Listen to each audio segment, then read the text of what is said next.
Otep à tous, bien-aimés frères et sœurs. Nous allons revenir sur les nouvelles du front.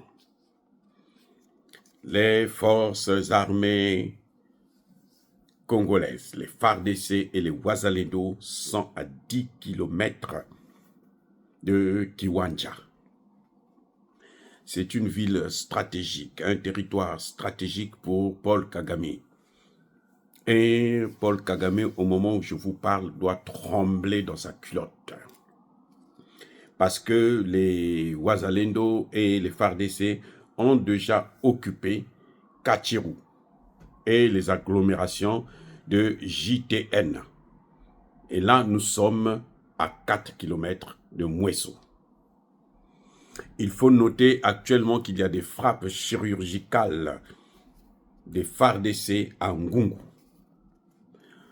Et on doit aussi vous apprendre que la localité de Limbushi, qui regorge beaucoup de mines, a été récupérée par les forces armées congolaises, RDC et les Wazalendo. Les amis, dans Rutshuru, il y a de violents combats en ce net moment à Tango. Et je ne sais pas si vous vous souvenez de cette ville, Tango. C'est là où il y a eu, les Wazalendo avaient tendu une embuscade à ces Rwandais qui venaient pour renforcer leurs troupes à Rubaya. Et il y a eu 3 jeeps qui sont allés en flammes, avec les passagers à bord. On disait même que Willy Ngoma serait neutralisé dans l'une de ces jeeps. Je vous avais parlé de ça déjà, de cette embuscade qui avait très bien réussi, où Paul Kagame, c'est sûr que ce jour-là, il n'avait pas dormi.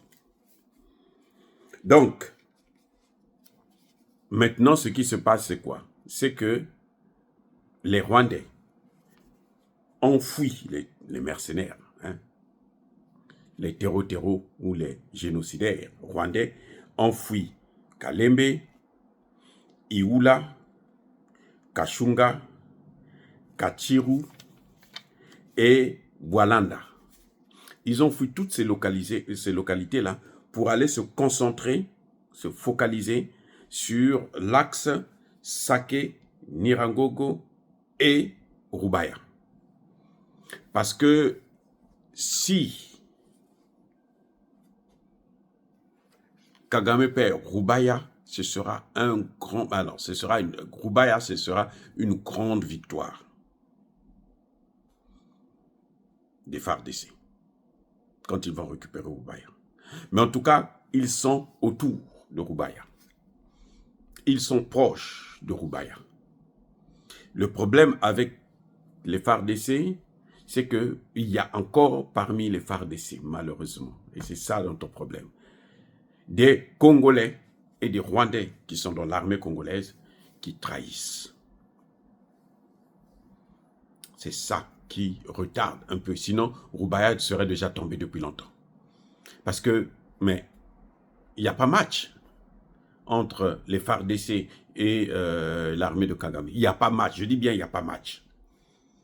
D'ailleurs, vous savez que ce sont des gens qui sont sur leur terrain. Ils connaissent bien le terrain. Et ça, c'est un avantage tactique dans toute guerre. La connaissance du terrain. Ils connaissent tellement le terrain que rien ne peut les empêcher. Mais c'est les trahisons qui sont le grand problème, hein, qui retardent un peu les forces armées congolaises. Donc, je disais que Kagame, ne pouvant pas mener la guerre sur tous les fronts, donc il s'est concentré sur un seul axe, celui de Sake, Niragongo et Rubaya. Il veut protéger cette zone-là. C'est dans cette optique-là que, sachant qu'ils ne sont pas loin de Rubaya, il a lancé des attaques à Kanyabuki et à Kanya Mahoro et à Kibumba. C'est l'armée, ça a commencé à 21 h ce 14 janvier 2025. Mais les FARDC se comportent très bien avec leurs supplétifs, leurs alliés, les Ouazalendo, les redoutables, c'est-à-dire que les imbattables, les Ouazalendo. Ceux-là, ce sont je suis leur fan. Voilà, c'est clair. En tout cas, bien-aimés frères et sœurs, soyez bénis, soyez abondamment bénis, et que cette armée, que ces Ouazalendo puissent être bénis, énormément bénis, et qu'ils écrasent leurs ennemis.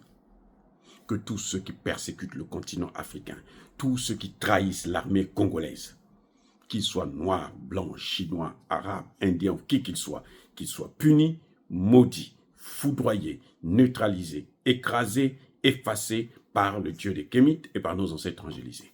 Vive l'Afrique éternelle, j'ai dit et j'assume.